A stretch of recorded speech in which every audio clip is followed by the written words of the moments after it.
நண்பர்கள் அனைவருக்கும் வணக்கம். இன்று மாங்கல்யம் கோர்க்கும் படலம் தாங்க. தினந்தோறும் மாங்கல்யம் கோர்க்கும் படலம் தான். இன்றைக்கி என்ன புதுசு அப்படிங்கிறீங்களா? எப்பயுமே தினந்தோறும் கோர்க்கிறது தான். இன்றைக்கி நம்ம சகோதரிகளை மாங்கல்யம் கோர்த்து எல்லாம் ரெடி பண்ணி சாமி கழுத்தில் மாற்றியாச்சுங்க. இன்றைக்கி ஒவ்வொரு சகோதரியாக வாழ்த்திட்டு அவங்களுக்கு பேக்கிங் கொடுக்கலாங்க. ஸோ அதுக்கு முன்னாடி உங்களோட ஷேர் பண்ணிக்கிட்டால் ஒவ்வொரு மாங்கல்யம் ஒவ்வொரு அழகு, ஒவ்வொரு மாங்கல்யம் ஒவ்வொரு வகுப்பினர் போடக்கூடியது இல்லைங்களா? ஸோ எங்கள் ஊரில், எங்கள் கம்யூனிட்டியில், எங்கள் ஏரியாவில்னு சொல்லுவாங்க இல்லையா? ஸோ அந்த மாதிரி மாடலான மாங்கல்யங்கள் அனைத்தையும் நம்ம பார்க்கும்போது அதில் உங்கள் யாருக்காவது அந்த மாங்கல்யம் இருக்குது அப்படின்னா, மாங்கல்யம் நீங்கள் இல்லாமல் இருக்கீங்கன்னா, ஸோ குறைவான பட்ஜெட்டில் கூட மாங்கல்யம் கோர்த்து தருவாங்க. நமக்கு அவைலபிள் தான், வாங்கி போட முடியும். மாங்கல்யமே இல்லாமல் இருக்கிறதுக்கு அட்லீஸ்ட் இதையாவது நம்ம வாங்கி போடலாம் அப்படிங்கிற உங்களுக்கு முழுமையான ஒரு விளக்கம் கிடைக்கும், தெளிவு கிடைக்கும் அப்படின்றதுனால தாங்க இந்த வீடியோ. ஸோ இது உங்களுக்கு கட்டாயம் கிடையாதுங்க. உபயோகமாக இருந்துச்சு அப்படின்னா எடுத்துக்கோங்க, சரிங்களா? யாராவது புதுசாக வசதி இல்லாதவங்க திருமணம் ஆகலாம், இல்லை ஆல்ரெடி நிறைய பேர் என்ன சொல்கிறாங்க, மாங்கல்யம் எடுத்து தொலைஞ்சிருச்சுங்கிறாங்க, உடஞ்சிருச்சுன்றாங்க, பேங்க்கில் வச்சுட்டேன்றாங்க. ஏதாவது ஒரு ரீசன் ஒவ்வொருத்தருக்கும் இருக்க தாங்க செய்யுது. அந்த மாதிரி சூழ்நிலையில் மாங்கல்யம் இல்லாமல் இருக்கும்போது மன சஞ்சலம் படும் இல்லையா? அந்த மாதிரி சஞ்சலங்களை போக்குறதுக்கு இந்த மாதிரி ஒரு சின்ன சின்ன விஷயத்தை நம்மளே பண்ணிவிட்டு நம்மளே ஆறுதல் பட்டுக்க வேண்டியதாங்க. ஸோ இப்போ நான் காமிச்ச மாங்கல்யத்தில் உங்களோட மாங்கல்யம் ஏதாவது இருக்குது அப்படின்னா ஸ்க்ரீன்ஷாட் எடுத்து ரவுண்ட் பண்ணி அதை எனக்கு அனுப்பி இருக்கான்னு கன்ஃபார்ம் பண்ணிவிட்டு இருக்குது அப்படின்னா உங்களோட பட்ஜெட் என்னன்னு சொல்லிட்டிங்கன்னா அதுக்கு தகுந்த மாதிரி நான் ரெடி பண்ணி உங்களுக்கு சூப்பராக ஒரு மாடல் காமிச்சு ஓகே அப்படின்னா அப்படியே பேக்கிங் அனுப்பிச்சிடுவாங்க. ஸோ இதுதான் நான் மாங்கல்யம் ரெடி பண்ணி கொடுக்கக்கூடிய முறைங்க. ஸோ உங்களுக்கும் வேணும்னா ஸ்க்ரீன்ஷாட் எடுத்து வாட்ஸ்அப்பில் அனுப்பி ரேட் கன்ஃபார்ம் பண்ணிவிட்டு ஓகே அப்படின்னா ஃபோன்பே பண்ணிவிட்டு ஃபோன்பேயோட ஸ்க்ரீன்ஷாட்டும் உங்கள் அட்ரஸும் அனுப்பிச்சிங்கன்னா அன்றைக்கி ஈவினிங்கே ரெடி பண்ணி கொரியர் போட்டு விட்ருவாங்க. இந்த கொரியர் உங்கள் கைக்கு வந்து சேர்கிற வரைக்கும் முழு பொறுப்பு என்னோட தாங்க. இடையில் ஏற்படும் சேதாரம், கொரியல் ரேட் ஆகிடுச்சு, பார்சல் வரல, இல்லை பார்சல் சேதாரம் ஆகிடுச்சு அப்படின்னா எந்த சேதாரமாக இருந்தாலும் உங்களுக்கு ரீப்ளேஸ்மெண்ட் பொருள் கொடுத்துருவோம். அதை பற்றின பயம் உங்களுக்கு வேண்டாங்க. எனக்கு எப்போ பணம் போட்டு விட்டீங்களோ அதில் இருந்து உங்கள் கைக்கு பொருள் வந்து சேர்கிற வரைக்கும் முழு பொறுப்பு என்னோட தாங்க.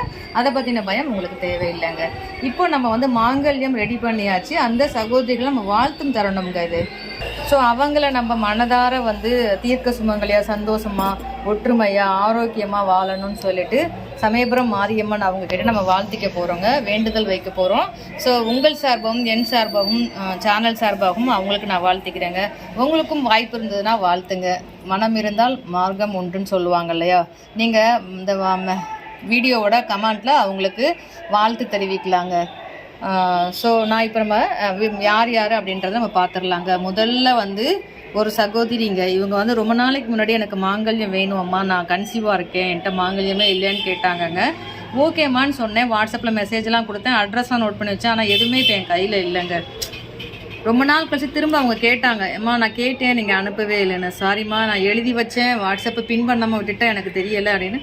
இப்போது நேற்றுக்கு அவங்க மெசேஜ் பண்ணாங்கங்க, சண்டே. அதனால் இன்றைக்கி அவங்களுக்கு முதல்ல அவங்களுக்கு தான் அந்த மாங்கல்யத்தை ரெடி பண்ணியிருக்கேன். இவங்க கன்சீவாக இருக்காங்க. இவங்க நல்லபடியாக குழந்தை பிறந்து ஆரோக்கியமாக, சந்தோஷமாக, தீர்க்காயுசா, தீர்க்க சுமங்கலியாக பல்லாண்டு வாழணும், தம்பதியர் ஒற்றுமையாக வாழணும். அடுத்த ஆண்டு இவங்க தங்கத்தில் மாங்கல்யம் அணையணும்னு நம்ம சாமிக்கிட்ட வேண்டிக்கலாங்க. ஸோ அடுத்த இந்த சகோதரியும் அதே மாங்கல்யம் தாங்க.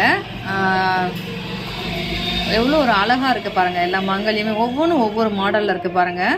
ஸோ இந்த சகோதரி சனிக்கிழமையே ஆர்டர் பண்ணிட்டாங்கங்க. இடையில ஞாயிற்றுக்கிழமை ஆகிடுச்சு, அதனால் ரெடி பண்ணி கொடுக்க முடியல, கொரியர் போட முடியல. கொரியர் போடுறதுப்போ தாங்க ரெடி பண்ணி அனுப்புவேன் நான். ஸோ அதனால் இந்த சகோதரி தீர்க்க சுமங்கலே சந்தோஷமாக, நோய் நொடி இல்லாமல் ஆரோக்கியமாக வாழணும்னு வேண்டிக்கலாங்க. தம்பதியர் ஒற்றுமையாக வாழணும்னு வேண்டிக்கலாம். அடுத்த ஆண்டு இவங்க தங்கத்தில் மாங்கல்யம் அணையணும் அப்படிங்கிறதையும் நம்ம வேண்டிக்கலாங்க சாமிக்கிட்ட. அடுத்து இந்த சகோதரி மீனாட்சி சொக்கநாதர் மாங்கல்யங்க. ஸோ இவங்களும் ரொம்ப ஆர்வமாக இருந்தாங்க, மாங்கல்யம் எப்படி இருக்கும்னு சொல்லிட்டு. மாங்கல்யம் ரெடி பண்ணி எல்லாருக்கும் அந்த வீடியோவை நான் ஷேர் பண்ணுவேங்க. அதனால் அப்படியே உங்கள்கிட்டையும் நான் ஷேர் பண்ணும்போது உங்களுக்கும் உபயோகமாக இருக்குங்கிறதுனால தாங்க அப்படியே எடுக்கிறேன். ஸோ இந்த மீனாட்சி சொக்கநாதர் மாங்கல்யம் சைடில் 2 குண்டு, காசு இவங்கெல்லாம் வச்சு இவங்களுக்கு ஒரு பவளம் வச்சு அழகாக ரெடி பண்ணியிருக்காங்க. ஸோ உங்களுக்கு ரொம்ப ஹாப்பிங்க. இந்த மாங்கல்யத்தை அணியக்கூடிய சகோதரி தீர்க்க சுமங்கலியாக, சந்தோஷமாக, நோய் நொடி இல்லாமல் ஆரோக்கியமாக, தம்பதியர் ஒற்றுமையாக, நீண்ட ஆயுளோட தீர்க்க சுமங்கலியாக இருக்கணும்னு வேண்டிக்கலாங்க. அடுத்த ஆண்டு இவங்க தங்கத்தில் மாங்கல்யம் அணியணும்னு சொல்லி வேண்டிக்கிறாங்க. உங்கள் சார்பாகவும் என் சார்பாகவும் வேண்டிக்கிறாங்க.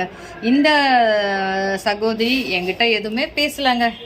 அக்கௌண்ட் நம்பர் கொடுங்க, என்னோட மாங்கல்யம் இது, நான் ரேட் லிஸ்ட்டு அனுப்பிச்சேன். அவங்களே ரேட் போட்டு பட்ஜெட் போட்டு இவ்வளோ வருது மேடம் நாங்கள் ஓகே அப்படின்னு பேமெண்ட் பண்ணணும், நம்பர் கொடுங்கன்னாங்க. நம்பர் கொடுத்தேன், பேமெண்ட் பண்ணாங்க. இப்போ மாங்கல்யம் ரெடி ஆகிடுச்சேன். நாங்கள் ஃபோட்டோ அனுப்பிச்சேன், ஓகே சூப்பர் அப்படின்ட்டாங்க. அவ்வளோதாங்க. ஸோ அவங்க என்கிட்ட எதுவுமே பேசவே இல்லை, நானும் அவங்கக்கிட்ட எதுவுமே பேசலைங்க. ஒரு என்ன சொல்கிறது, ரொம்ப மெச்சூர்டு, சின்ன வாய்ஸ், பொண்ணு வாய்ஸ் தான், ஆனால் மெச்சூர்டாக இருக்காங்கங்க. ஸோ இவங்க பல்லாண்டு தீர்க்க சுமங்கலியாக சந்தோஷமாக நோய் நொடி இல்லாமல் ஆரோக்கியமாக தம்பதியர் ஒற்றுமையாக வாழணும் அப்படின்னு சொல்லி வேண்டிக்கலாங்க. அடுத்த ஆண்டு இவங்க தங்கத்தில் தாலி சரடோட தங்க காசுகள் போட்டு மாங்கல்யம் வந்து அணியணும் அப்படிங்கிறதையும் நம்ம அம்மன் அவங்கக்கிட்ட பிரார்த்தனை பண்ணிக்குவோங்க. ஸோ இன்றைய மாங்கல்யங்களை இன்னும் இருக்குங்க, பட்டு போதும், பேக்கிங் பண்ணும்போது அவங்களுக்கு தனித்தனியாக எடுத்து அனுப்பி விட்டுறலாம் அப்படின்றதுனால தாங்க. ஸோ இந்த மாங்கல்யம் வாழ்த்தின சகோதரிகள் அனைவரும் தீர்க்க சுமங்களே சந்தோஷமாக நோய் நொடி இல்லாமல் ஆரோக்கியமாக வாழணும்னு சமயபுரம் மாரியம்மன் அவங்கக்கிட்ட வேண்டிக்கலாம். அடுத்தாண்டு இவங்க எல்லாருமே தங்கத்தில் அணியணும்னு வேண்டிக்கலாங்க. என் சார்பாகவும் உங்கள் சார்பாகவும் கடை சார்பாகவும் நான் வாழ்த்திக்கிறேங்க. உங்களுக்கும் வாய்ப்பு இருந்ததுன்னா கமெண்ட்டில் வாழ்த்து தெரிவிங்க. நன்றி. மற்றும் ஒரு சூப்பரான பதிவில் சந்திக்கலாங்க. வாழ்க வளமுடன்ங்க. எல்லா உயிர்களும் இன்புற்று வாழ்க, வாழ்க வளமுடன். நன்றி.